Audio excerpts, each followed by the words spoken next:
Olá, caros alunos, eu sou o professor Sérgio e o assunto da aula de hoje é proteínas. Inicialmente, vamos falar sobre como a deficiência na sequência de aminoácidos pode provocar disfunções. Para exemplificar isso, vamos falar um pouquinho sobre a anemia falciforme. Muitos de vocês provavelmente devem conhecer a anemia falciforme. É uma doença na qual há deformação da hemácia. Essa hemácia deformada, ela encontra dificuldade de flexibilidade da sua membrana plasmática. Consequentemente, ao atravessar pequenos vasos, essas hemácias, elas formam trombos, elas formam obstáculos para a passagem sanguínea e provocam, portanto, a destruição da hemácia. Isso é causado porque a hemoglobina dessa hemácia, ela está deformada, ela está numa estrutura cristalina que apresenta uma grande, que apresenta como consequência uma rigidez na sua estrutura molecular. E como acontece de fato, como ocorre as modificações na estrutura molecular da hemoglobina que causam essas disfunções. Então, nós podemos ver nesse slide o gene da hemoglobina normal, o gene da hemoglobina mutante, da hemoglobina falciforme. Nós podemos perceber que a alteração da hemoglobina ocorre única e exclusivamente em um nucleotídeo, em uma base nitrogenada do gene da cadeia beta. Consequentemente, quando esse gene for transcrito em um RNA mensageiro, nós teremos essa mutação também transferida para a molécula de RNA mensageiro, e a consequência é que esse códon que sinalizava para a glutamina, agora vai codificar a valina. Uma única mudança de glutamina para valina provocou a alteração na hemoglobina, causando a disfunção da anemia falciforme. Então, vocês podem notar a grande importância da sequência de aminoácidos ser preservada e a sua relação com a função da proteína. Bem, na aula de hoje, nós seguiremos esse roteiro, Inicialmente, falarei sobre a definição de proteínas.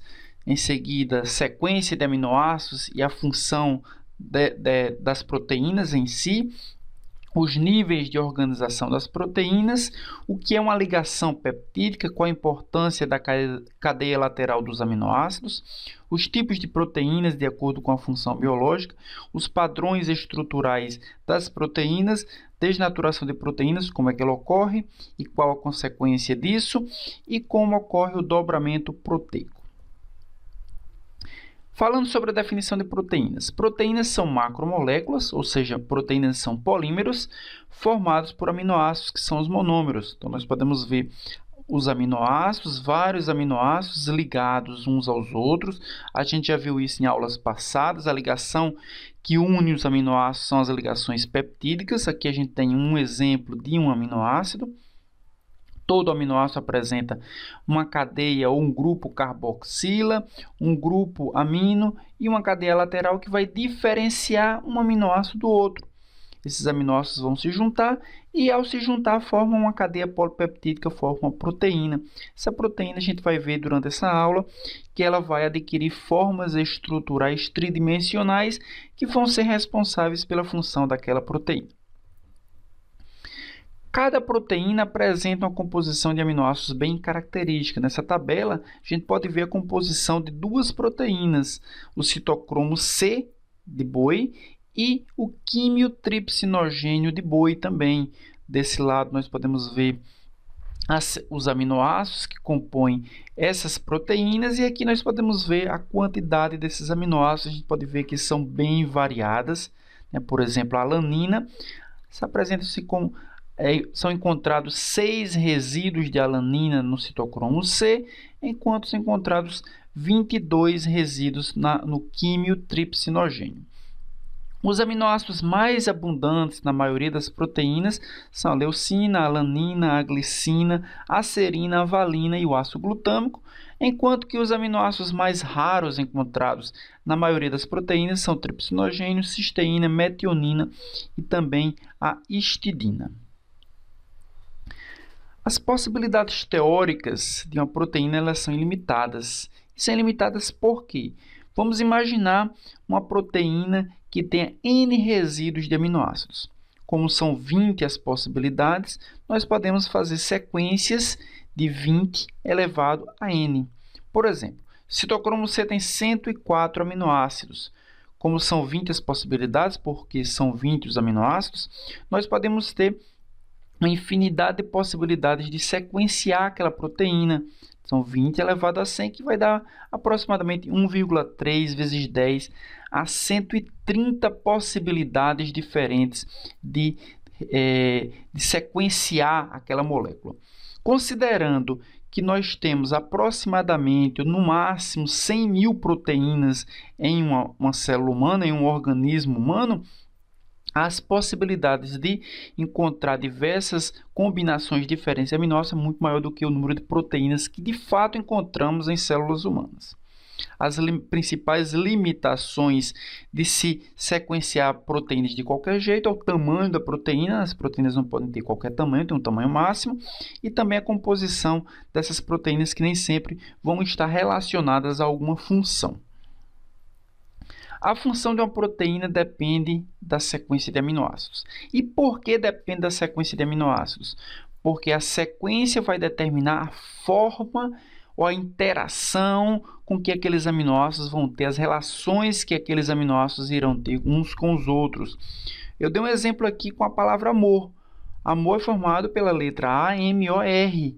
Roma também é formado pelas mesmas letras, mas a combinação das letras, obviamente, tem sentidos diferentes. Amor e Roma têm sentidos completamente diferentes. É mais ou menos o que acontece com uma proteína. Proteína pode ter os mesmos aminoácidos que em sequências diferentes vão dar origem a proteínas diferentes com funções também diferentes. Uma mudança na estrutura primária de uma proteína pode levar a uma alteração de função. Não necessariamente vai levar a uma alteração de função, mas pode levar a uma alteração de função. Para que vocês tenham ideia, de 20 a 30% das proteínas dos humanos são polimórficas. O que significa isso? Significa que elas têm variações em um aminoácido, em dois aminoácidos, e que essas diferenças em poucos aminoácidos podem gerar funções, pelo menos, relativamente distintas umas das outras. As proteínas, elas apresentam níveis de organização. O primeiro nível de organização que eu gostaria de falar é a estrutura primária. A estrutura primária é a sequência de aminoácidos em uma proteína. Então, quando a gente sequencia uma proteína, a gente diz o aminoácido 1 é a valina, o aminoácido 2 é a fenilalanina, e assim por diante, a gente está determinando a sequência dessa proteína, ou seja, está determinando a estrutura primária. Mas a estrutura primária por si só não tem função nenhuma, ela apenas vai determinar as possibilidades de formas que aquelas proteínas podem adquirir. Seguindo a organização das proteínas, nós temos a estrutura secundária. A estrutura secundária é a inter-relação de aminoácidos próximos uns dos outros. A gente vai falar melhor sobre isso mais adiante. Mas elas podem adquirir formas características, como está mostrando aí a alfa-hélice, né? A alfa-hélice mostrando que os aminoácidos interagem de forma a mostrar esse aspecto helicoidal de partes da proteína.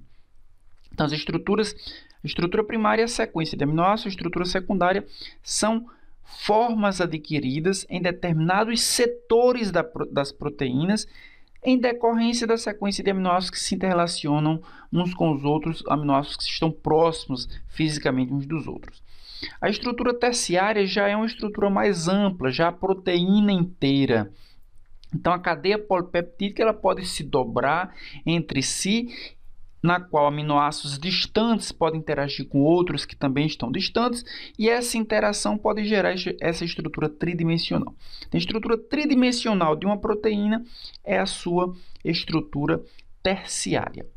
E a estrutura quaternária é quando mais de uma cadeia polipeptídica interage entre si, como é o caso, por exemplo, da hemoglobina, na qual duas cadeias alfa interagem com duas cadeias beta, formando aí a estrutura da hemoglobina.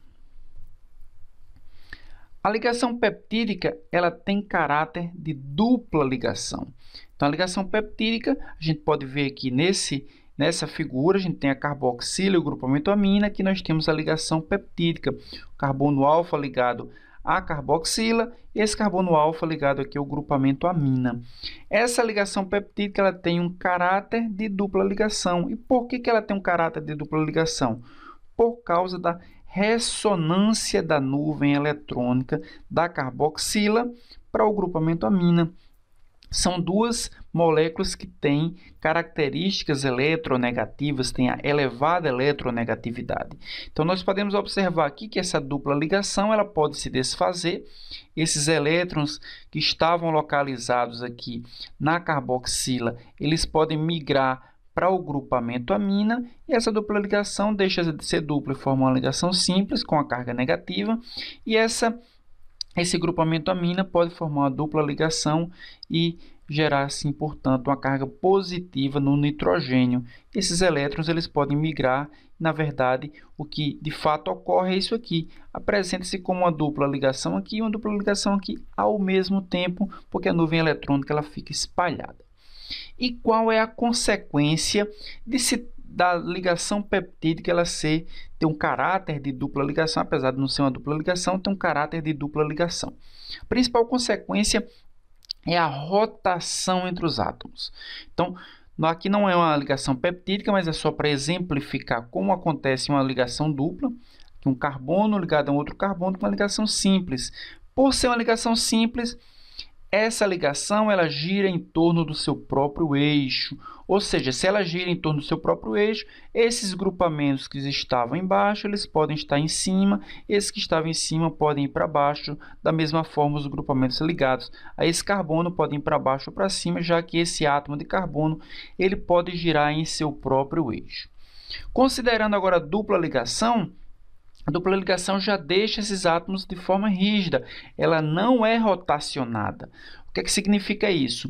Significa que cloro vai estar sempre para cima nesse átomo, cloro vai estar sempre para baixo nesse átomo. Não tem como esse cloro ir para cima porque essa ligação não roda, ela não é rotacionada.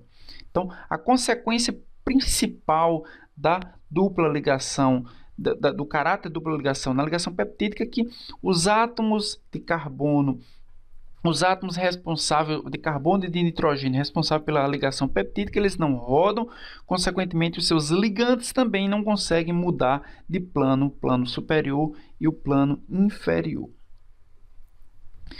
Então, vamos ver qual a consequência desse processo de rotação aqui. Então, nós temos a ligação peptídica aqui, carbono e nitrogênio, essa ligação não vai rodar, então esses grupos aqui vão sempre permanecer dos lados onde eles estão. Entretanto, as ligações com o carbono alfa, elas são rotacionadas, elas são ligações simples. Então, carbono alfa ligado ao nitrogênio, carbono alfa ligado à carboxila são rotacionadas. Esses ângulos aqui, entre o carbono alfa e o nitrogênio, e entre o carbono alfa e o carbono da carboxila, eles recebem nomes. Esse ângulo aqui é chamado de ângulo φ, e esse outro ângulo aqui é chamado de ângulo ψ. E esses ângulos eles podem mudar. Eles podem mudar numa variação que vai desde mais 180 graus até menos 180 graus, adquirindo aí qualquer grau nesse intervalo. Então, esse ângulo φ ele pode ir desde a posição 180 até a posição menos 180, até a posição 0, desculpe. Assim como o ângulo ψ pode ir da posição menos 180 até a posição 0 também, e apresentar aí todos esses níveis de gradação. Entretanto, por esses eixos ou por essas ligações serem rotacionadas, nós podemos apresentar esse grupamento R tanto para baixo quanto para cima. E isso implica em uma consequência. Se esse grupamento R está para baixo ou se o grupamento R está para cima, nós podemos encontrar incompatibilidades estéricas entre grupos R adjacentes. Se o grupo R estiver para cima ou se o grupo R estiver para baixo, dependendo desse ângulo, eles vão ocupar o mesmo espaço. Consequência disso é o quê? É que nem todas as estruturas possíveis, levando-se em consideração apenas a probabilidade, elas de fato existem. Então, foi criado o diagrama chamado diagrama de Ramachandran. No diagrama de Ramachandran, ele caracterizou os ângulos φ e ψ na qual não há incompatibilidade estérica ou há incompatibilidade estérica. Então, a gente pode ver nesse gráfico aqui embaixo. O diagrama de Ramachandran ele mostra o grau φ e o grau ψ, que as variações de grau, que varia de mais 180 até menos 180, da mesma forma o grau φ. Nós podemos observar aqui que nem todas as possibilidades, elas de fato existem na natureza.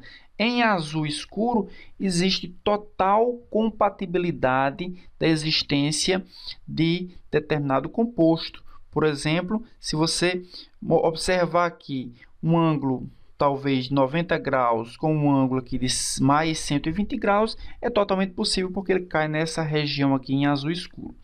A região em azul claro, ela apresenta uma possibilidade grande de existência sem interferência, sem incompatibilidade estérica. A azul bem claro, provavelmente existe incompatibilidade estérica.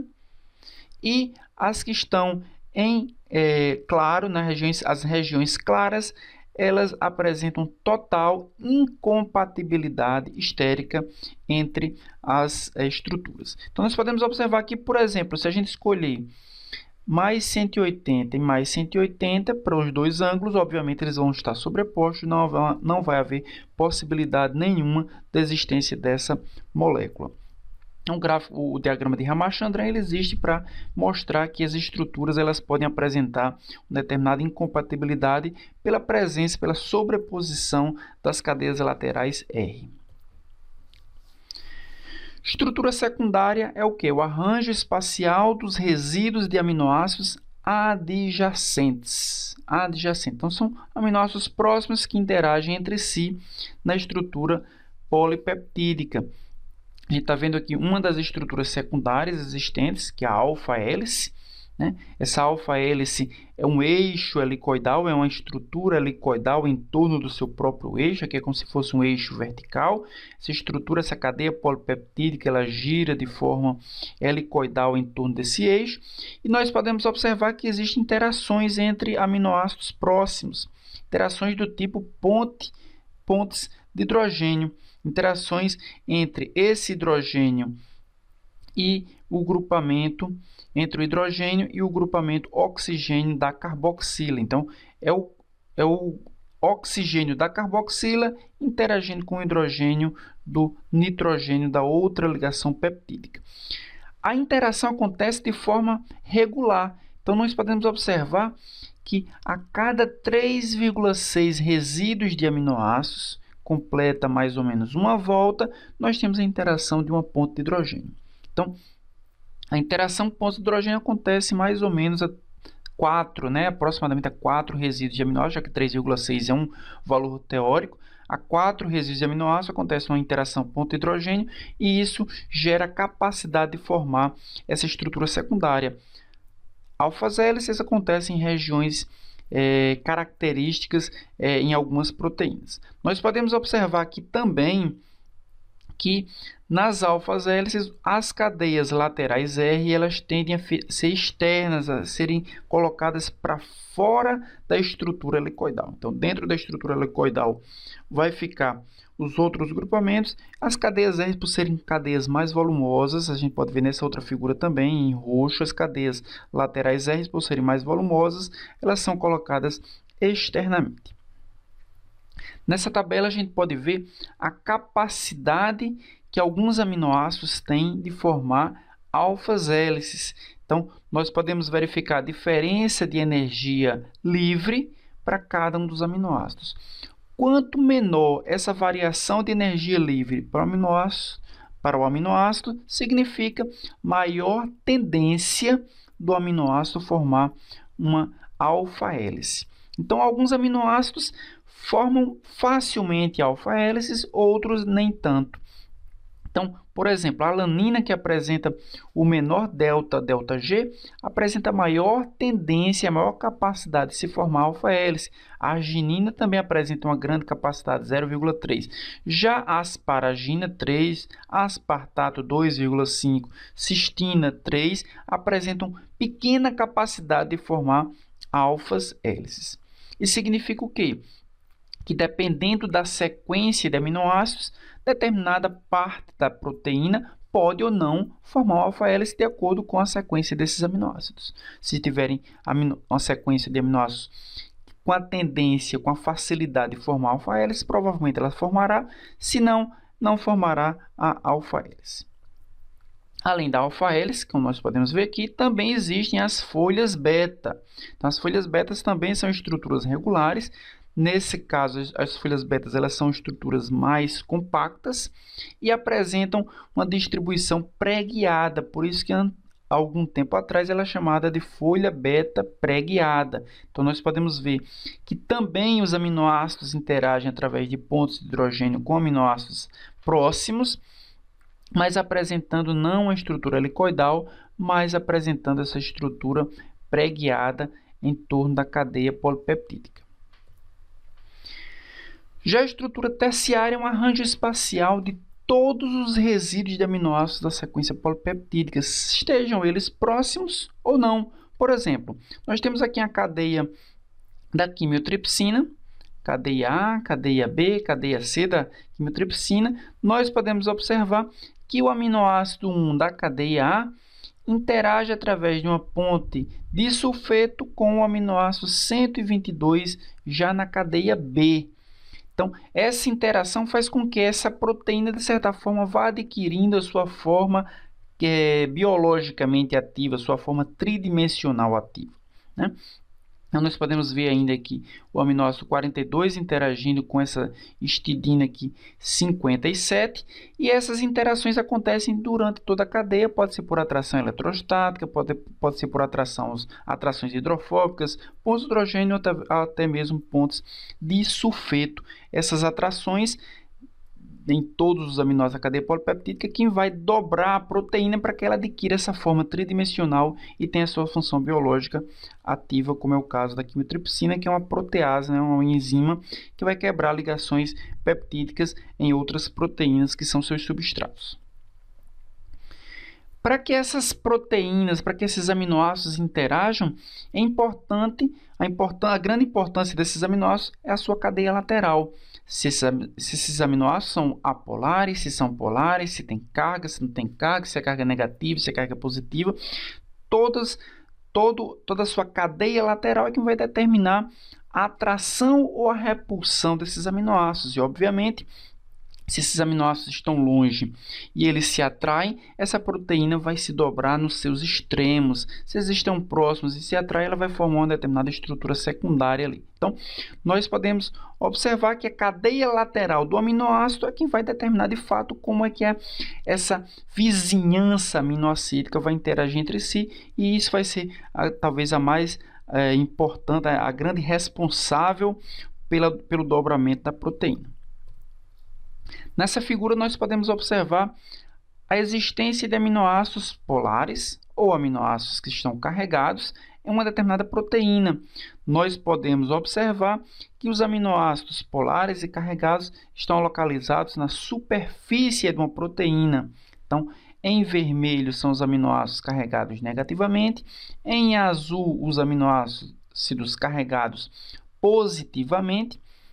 E esses aminoácidos eles se encontram na superfície da proteína. Então, quando a proteína se dobra, os que são polares e que são carregados, eles ficam na superfície da proteína, porque eles vão interagir com o meio externo. E o meio externo é água, na maioria das vezes, é um solvente, é um líquido.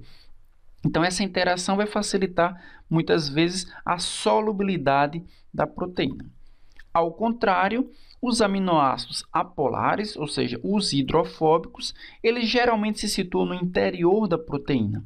Então, nós podemos observar aqui os aminoácidos apolares são os azuis, com R apolares, eles se localizam no interior da proteína. Quando ela se dobra, os polares ficam externamente na superfície, os apolares ficam internamente protegidos, porque eles não conseguem interagir com a água, eles precisam, portanto, ser protegidos.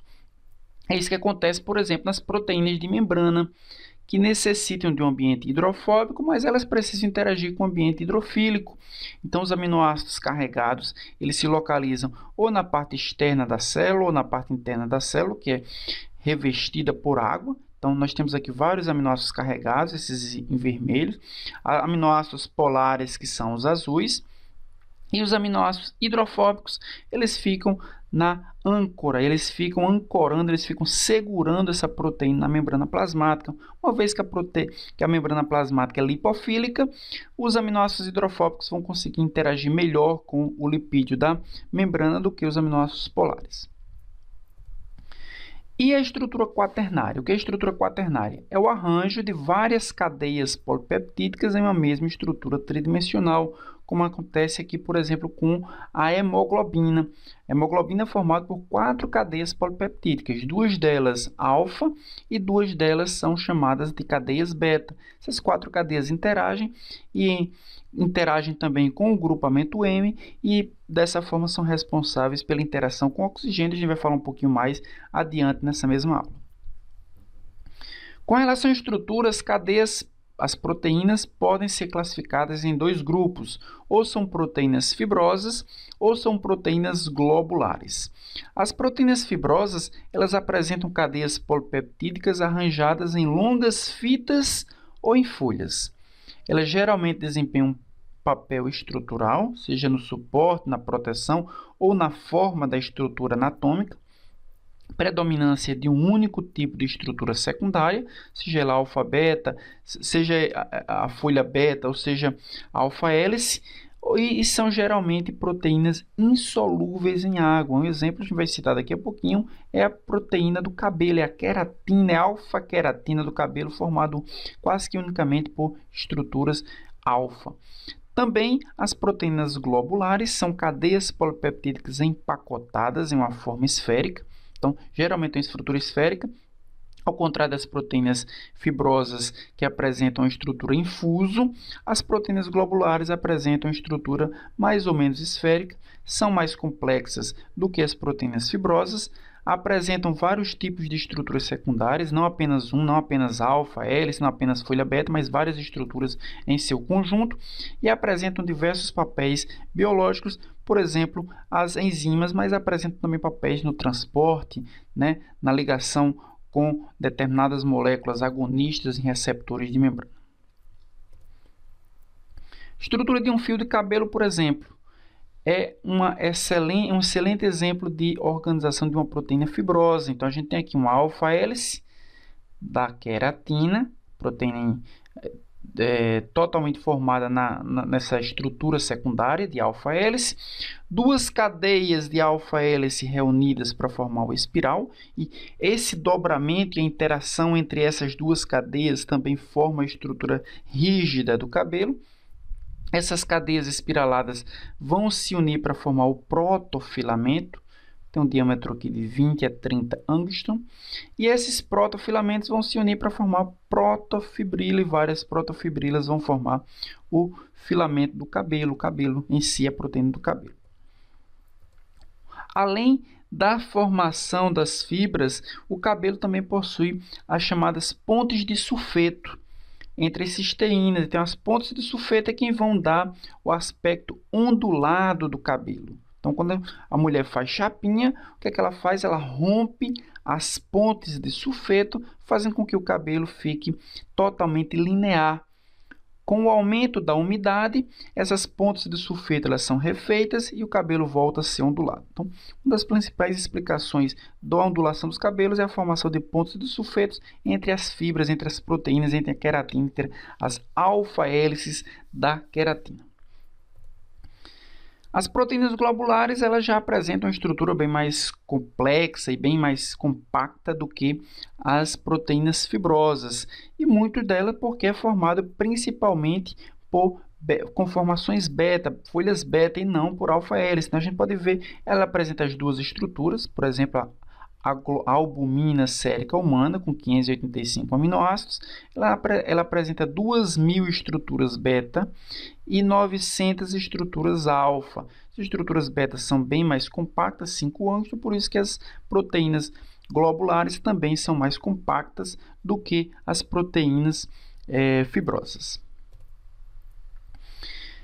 As proteínas apresentam os chamados padrões estruturais. O que são padrões estruturais? São estruturas que se repetem no decorrer da estrutura polipeptídica. Um desses padrões estruturais são os motivos. O que são motivos? São agrupamentos de 2 ou mais elementos de estrutura secundária. Estrutura secundária, alfa-hélice, folha beta, se agrupam em sequência e formam o que se chama de motivos proteicos. Por exemplo, nós temos aqui um motivo beta, alfa, beta. Por que ele é chamado motivo beta, alfa, beta? Porque vai ter uma estrutura beta seguido de uma alfa, que é seguido de uma outra beta. Então, motivo beta, alfa, beta. Existem diversos outros motivos. Aqui nós temos um outro motivo também da alfa-hemolisina, que é o motivo beta-barril. Só estruturas betas em sequência que formam essa estrutura aqui complexa que é o barril. Além dos motivos, nós temos também os domínios. Os domínios são partes de uma cadeia polipeptídica que é estruturalmente independente, que apresenta uma certa estabilidade. Então, se nós isolarmos aquela parte da proteína, ela vai ter a mesma função que tinha na proteína integral, apenas não vai ter, talvez, o desfecho que a proteína integral teria, mas a mesma função ela vai preservar. Por exemplo, nós podemos ver nessa figura aqui os domínios ligadores de cálcio na troponina C. Esses domínios, mesmo retirados da troponina C, eles vão continuar se ligando ao cálcio, apesar de não ter, por exemplo, nenhuma função na contração muscular, como teria a troponina C, mas ele continua se ligando ao cálcio. Então, os domínios, eles geralmente apresentam-se em polipeptídeos com mais de 200 resíduos. Em pequenas proteínas, o domínio é a própria proteína.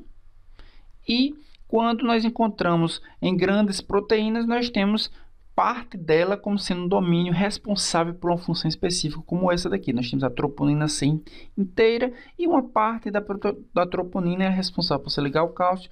Então, aquela parte ela é chamada de domínio de ligação ao cálcio. É importante a gente diferenciar domínio de subunidade. O domínio é uma parte da proteína que tem uma função específica. A subunidade é uma outra cadeia polipeptídica que se liga a outra para terem uma função em conjunto. Alguns exemplos de padrões estruturais: uma cadeia toda alfa, só apenas estruturas alfa-hélices são encontradas nessa cadeia polipeptídica. Uma alfa-beta, a gente pode ver que existe uma sequência aqui, estruturas alfa seguida de beta, que segue alfa, que segue beta, que segue outra beta, são várias betas seguidas e depois algumas estruturas em alfa. E aqui toda beta também para exemplificar outra proteína. As proteínas podem se desnaturar. E o que significa desnaturar? Significa a perda da estrutura tridimensional, consequentemente a perda da sua função biológica. Nós podemos ver aqui uma proteína desnaturada, proteína normal, tem sua função biológica, ela perde a sua estrutura tridimensional, ela perde, portanto, a sua função biológica. Essa desnaturação ela pode ser reversível, mas pode ser irreversível também. Pode ser reversível e irreversível. Apesar dela perder sua função biológica, ela não altera a estrutura primária. A sequência de aminoácidos é preservada. Assim como não causa também a perda no valor nutritivo das proteínas. Essa proteína ela pode ser digerida e a gente pode adquirir os aminoácidos de forma integral, sem nenhum prejuízo para a nutrição. Os principais agentes desnaturantes são a temperatura, Então, quando a gente aquece uma proteína, ela rompe as ligações. É importante saber que esses agentes desnaturantes, eles rompem as interações fracas existentes entre os aminoácidos da proteína. Não rompe as ligações covalentes, por exemplo, entre as ligações peptídicas dos aminoácidos. Então, a temperatura vai desfazer, quando a gente aquece uma proteína, a gente desfaz as interações das pontes de hidrogênio, as interações hidrofóbicas, as forças de Van der Waals, as ligações fracas entre os aminoácidos para formar a estrutura terciária da proteína. pH também, o pH influencia nos grupamentos R, nas cadeias laterais dos aminoácidos, dando carga positiva, dando carga negativa e fazendo com que a carga líquida daquela proteína provoque uma alteração de atração ou de repulsão de cargas elétricas entre os aminoácidos. Solventes orgânicos, como o álcool e a acetona, também promovem uma alteração de interação entre os aminoácidos. Ureia e também detergentes são responsáveis por desnaturar as proteínas. Como eu havia falado, algumas proteínas podem se renaturar. Um exemplo, a ribonuclease A, possui 124 aminoácidos. A gente está vendo ela aqui no seu estado ativo. No seu estado ativo, ela apresenta 4 interações ou 4 pontos de sulfeto entre os aminoácidos especificados na figura, e é dessa forma, nessa forma estrutural, é que a proteína apresenta atividade biológica. Quando adicionamos ureia e mercaptoetanol, para que ureia? Para que a gente possa desfazer as ligações fracas entre a cadeia. E o mercaptoetanol é para que a gente possa romper as ligações ou as pontes de sulfetos na molécula. Então, a gente vai desfazer essa proteína, a gente vai linearizar essa proteína desdobrada, ela vai perder sua capacidade de sua atividade biológica. Entretanto, ao remover a ureia e ao remover o mercaptoetanol, em pouco tempo a ribonuclease A ela vai adquirindo espontaneamente a sua forma, inclusive com ligações nas mesmas pontes de hidrogênio, nos mesmos moldes. Isso muitas vezes é determinado pela própria sequência de aminoácidos. Nem todas as proteínas conseguem se renaturar, como acontece com a ribonuclease, mas a ribonuclease é um exemplo bem claro de que as proteínas podem adquirir a mesma forma, elas parecem que possuem um modelo interno de aquisição da mesma forma, memória interna de aquisição da mesma forma. Então, a gente pode dizer que o enovelamento proteico é determinado pela sequência de aminoácidos, mas não só por isso, também pelo meio em que a proteína se encontra. Então, a proteína está totalmente linearizada, ela vai se dobrando até adquirir a sua forma característica com todas as suas alfa, hélices, folhas betas e estrutura tridimensional que caracteriza a sua função biológica. Como eu falei, nem todas as proteínas conseguem adquirir essa forma biológica espontaneamente. Algumas precisam de auxílio. E esse auxílio no dobramento das proteínas é feito pelas chaperonas. 2 chaperonas importantes no dobramento, na ligação com a proteína e na facilidade, em facilitar, elas se caracterizam por facilitar o dobramento e levar a proteína para que ela adquira aquela forma tridimensional que é importante para a sua função, são a HSP e as chaperoninas. Então, a HSP ela protege contra a desnaturação pelo calor. Então, algumas proteínas possuem a HSP ligada e isso impede que a proteína possa ser desnaturada. E auxilia também na montagem de proteínas oligoméricas, sua estrutura quaternária, como é o caso, por exemplo, da hemoglobina. E as chaperoninas auxiliam no dobramento das proteínas. Então, as proteínas são dobradas pelas chaperoninas para adquirirem a sua forma estrutural característica. As proteínas elas são classificadas, a gente já viu a definição estrutural em globular, em fibrosa.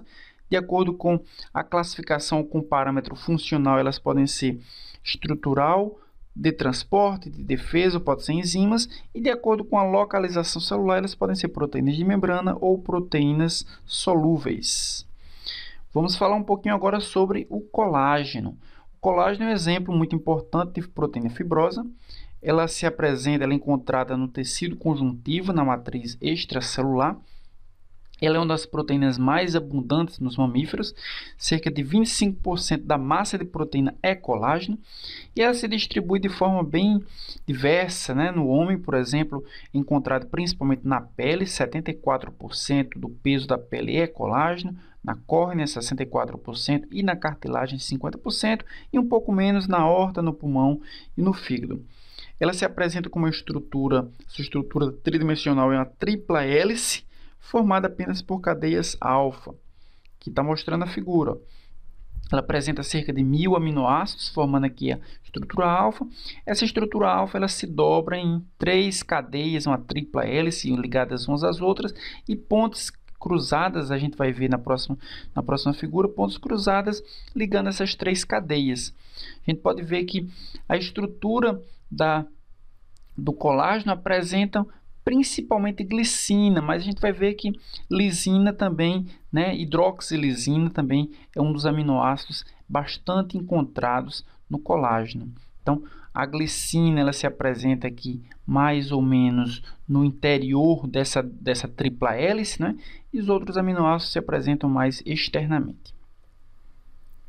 Então, além da glicina, também hidroxilisina e hidroxiprolina são aminoácidos importantes que compõem as hélices do colágeno e que formam o que chamamos de pontes cruzadas. Então, o colágeno é uma proteína bastante resistente e a sua resistência se dá principalmente pela formação dessa tripla hélice, que forma como se fosse uma corda, e a ligação entre essas 3 hélices é gerada pelas pontes cruzadas, ligação entre hidroxilisina e hidroxiprolina, formando, portanto, aquele amarramento da corda e dificultando assim o seu rompimento.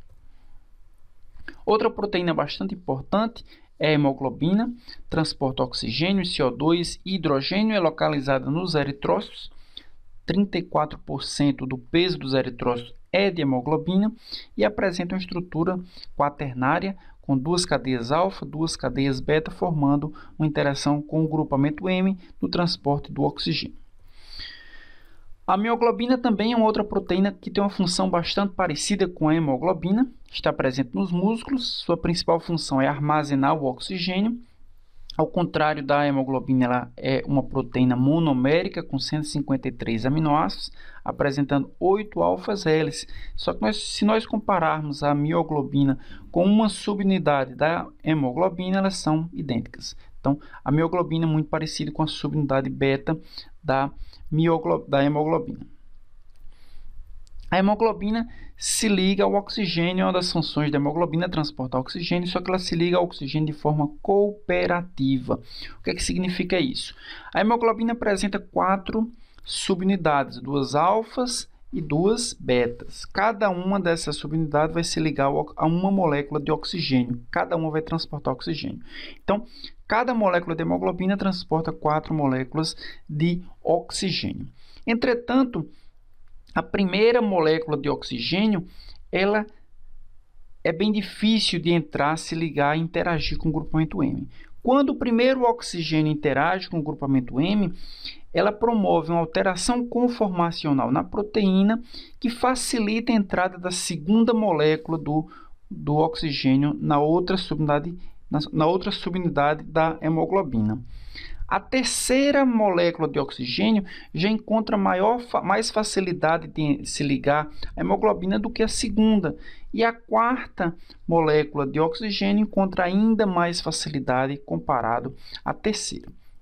Para que vocês tenham ideia, a ligação da quarta molécula de oxigênio é 300 vezes mais eficiente do que a primeira. Isso é o que se chama de cooperatividade. Essa cooperatividade a gente pode notar pelo gráfico aqui, ó. Sem cooperatividade, né, um exemplo hipotético, a mesma pressão de oxigênio iria fazer com que 60% da hemoglobina estivesse ligada, enquanto que com a cooperatividade nós temos aqui praticamente 100% do oxigênio vai estar ligado em determinada pressão de O2. Influência do pH na ligação da hemoglobina com o oxigênio também é importante. Então, a hemoglobina também sofre influência do pH e, obviamente, isso está totalmente relacionado com as cadeias laterais dos aminoácidos. Em pH ácido, nós temos uma dificuldade de ligação do oxigênio com a hemoglobina. Em pH alcalino, nós temos uma facilidade de ligação do oxigênio com a hemoglobina. Isso é bastante interessante, porque o pH ácido é encontrado nos tecidos. E o que é que os tecidos precisam? De oxigênio. Os tecidos precisam que haja facilidade na saída do oxigênio com a hemoglobina para ligação ou para liberação desse oxigênio nos tecidos. Por ser mais fácil, nós temos aí, portanto, quando a hemoglobina chega nos tecidos, encontra um ambiente ácido, facilmente sai o oxigênio da hemoglobina. Em ambientes alcalinos, como é o caso, por exemplo, dos pulmões, nós temos um aumento da afinidade da hemoglobina pelo oxigênio, o que facilita a aquisição do oxigênio que vem do ar atmosférico para entrar e para se ligar à hemoglobina. Isso é absolutamente interessante do ponto de vista funcional para a hemoglobina. Outro exemplo de proteínas são as imunoglobulinas, são proteínas de defesa, são proteínas responsáveis pela ligação de determinados antígenos, participam do sistema imunológico, são produzidas por células especializadas chamadas de linfócitos B. Elas apresentam 4 cadeias polipeptídicas, sendo 2 cadeias leves e 2 cadeias pesadas, e apresentam 5 isotipos IgG, IgM, IgA, IgD e também IgE. Aqui a gente pode ver uma figura de uma hemoglobina, uma cadeia leve, outra cadeia leve e as outras 2 cadeias são cadeias pesadas. As cadeias leves e as cadeias pesadas apresentam domínios, um domínio chamado domínio constante e um domínio chamado domínio variável.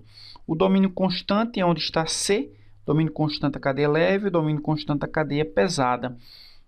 Esses domínios constantes são partes da proteína que apresentam uma sequência não muito variável de aminoácidos, quando nós consideramos o mesmo isotipo, o isotipo da hemoglobina,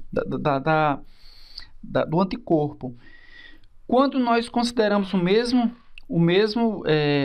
cadeia, quando nós consideramos o mesmo anticorpo, a cadeia constante ela é bastante semelhante entre si. O que é que vai variar? Vai ser o domínio variável. O domínio variável é quem vai identificar o antígeno. Por isso, se nós considerarmos, por exemplo, a IgG apresenta, considerando o mesmo anticorpo IgG, apresentam uma cadeia constante bastante semelhante e um domínio variável bastante diferente que vai se ligar ou vai reconhecer antígenos diferentes.